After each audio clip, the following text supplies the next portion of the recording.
Hello friends, welcome back to my channel Desi se परदेसी। मेरा नाम है सिमरनजीत सिंह एंड आज का जैसे कि आप देख पा रहे होंगे वेदर बहुत ही अच्छा था, तो मैंने सोचा एक न्यू वीडियो आप लोगों के लिए बना ली जाए।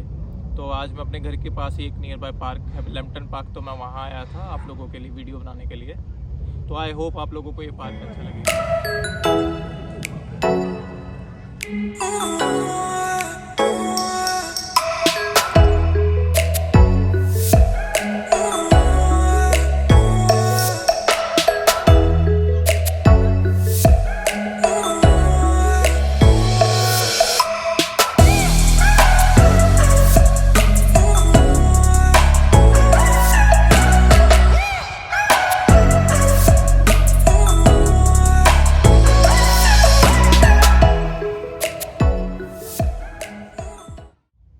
तो गाइज़, आज की जो वीडियो का मेरा टॉपिक है वो होने जा रहा है कि मेरा यूके आने का प्लान कैसे हुआ और मैंने अपना एजेंट फाइनल कैसे करा। तो जैसा कि आप लोग जानते हैं कि इंडिया के अंदर जो जॉब्स हैं उनके अंदर अर्निंग्स इतनी अच्छी नहीं है, सैलरी पैकेज अच्छा नहीं है। तो इसीलिए मैंने सोचा कि क्यों ना बाहर जाने का प्लान करा जाए, क्योंकि ये हम इंडिया की अर्निंग्स से अपना घर नहीं चला सकते जैसे कि आप लोग जानते होंगे। तो इसलिए मैंने अपने बाहर का प्लान करा। तो मेरे बाहर के प्लान में मैंने 3 कंट्रीज़ थी मेरे प्लान के अंदर, ऑस्ट्रेलिया, यूके एंड कनाडा।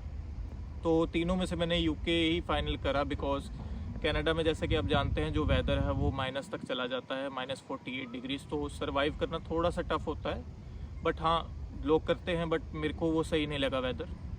और साथ ही साथ जो कनाडा के अंदर जो मास्टर्स है वो भी थोड़ी लंबी है, 2 साल की नियर अबाउट।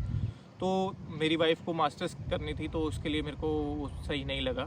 और यूके में 1 साल की मास्टर्स होती है और साथ ही साथ यहाँ का वेदर बहुत अच्छा है। और ऑस्ट्रेलिया में उस टाइम पे जो वीज़ा फाइलिंग है वो अच्छी नहीं चल रही थी, रिस्पॉन्स इतना अच्छा नहीं था यूनिवर्सिटीज़ का, तो मैंने ऑस्ट्रेलिया को चुना ही नहीं। तो यूके के अंदर सबसे प्लस बेनिफिट ये है कि आपका जो डिपेंडेंट है वो आपके साथ ही ट्रैवल करता है, तो मैंने इसलिए यूके वो फाइनल करा और साथ ही साथ वो मेरे बजट में भी आता था।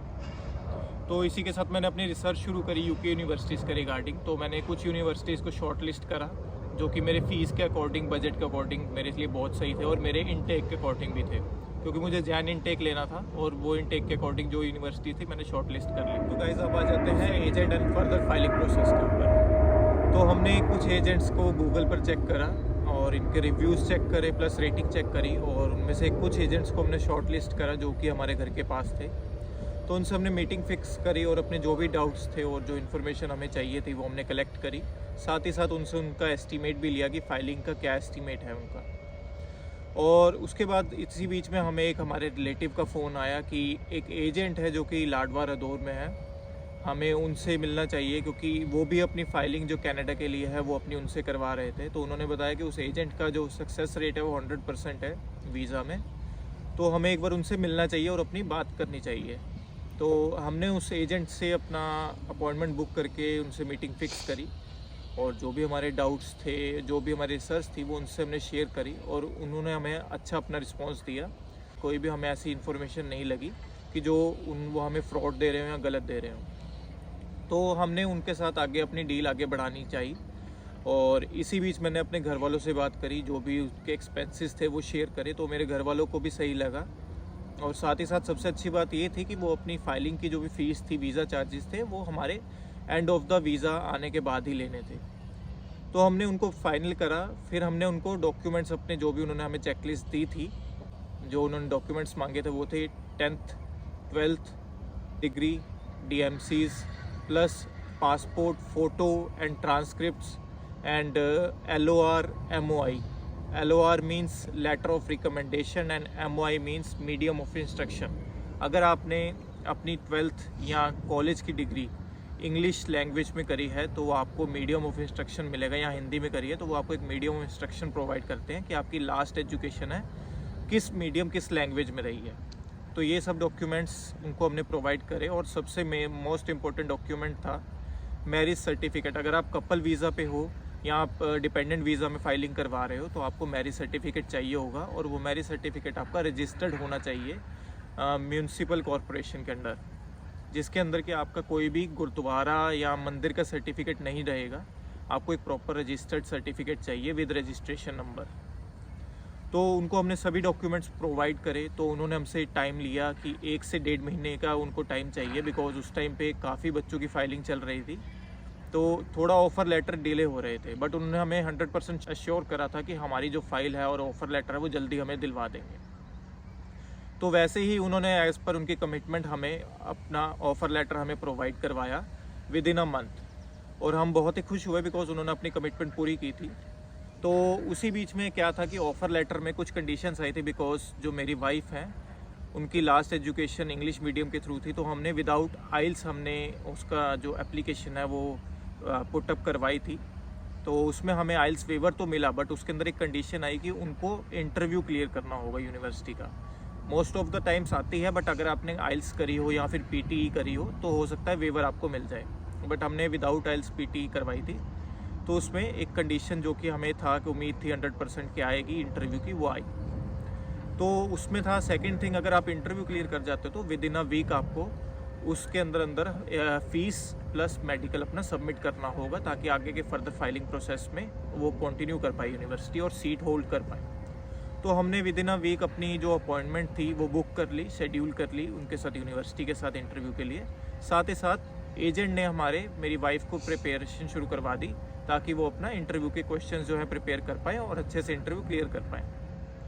तो विद इन अ वीक वो सब प्रिपरेशन कंप्लीट होने के बाद मेरी वाइफ ने जो है इंटरव्यू दिया, और वो सक्सेसफुली वो इंटरव्यू हमारा क्लियर हो गया। और फर्दर हमारी जो प्रोसेस है वो फ़ीस के लिए हुआ और मेडिकल के लिए। तो हमने वो फ़ीस भी उनको विद इन 4 डेज़ हमने भरवा दी थी अपने एजेंट के थ्रू। साथ ही साथ हमने मेडिकल अपॉइंटमेंट ले ली थी, जिसके अंदर की टीबी टेस्ट होता है जो कि, और जो उसका सर्विस प्रोवाइडर है मेडिकल का वो होता है मैक्स हॉस्पिटल। तो आपके नियर बाय लोकेशन में जो भी मैक्स हॉस्पिटल होगा उसकी आपको अपॉइंटमेंट बुक करनी होगी टीबी टेस्ट के लिए। और उसकी आई थिंक नॉमिनल जो फ़ीस रहती है वो 2500 से 3000 के बीच में होती है। तो हमने वो बुक करी और अपना टीबी टेस्ट को हमने सक्सेसफुली करवाया और हमारा बिल्कुल सही आया। तो वो सभी डॉक्यूमेंट्स हमने अपलोड करी यूनिवर्सिटी को, अपनी फ़ी रिसीप्ट हमने अपलोड करी, और जो भी हमारी कंडीशंस थी वो हमने फुलफ़िल करी। फिर फर्दर प्रोसेस जो हमारा शुरू हुआ वो हुआ हमारा कैश का।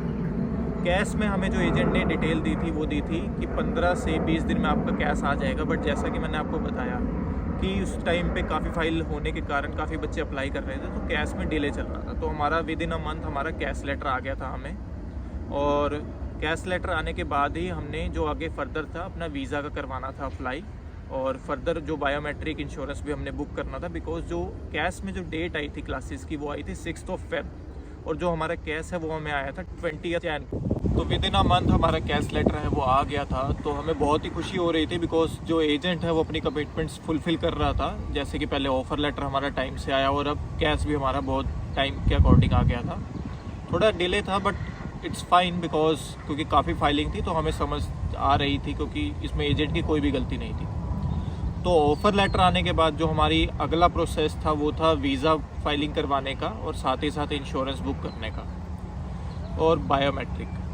तो हमने जो वीज़ा था वो जो, क्योंकि हमारा जो ऑफ़र लेटर है वो थोड़ा डिले था, और जो हमारी क्लासेस की डेट थी जो मेरी वाइफ की थी वो थी 6 Feb, और जो ऑफ़र लेटर आया था वो हमें रिसीव हुआ था 20 Jan को।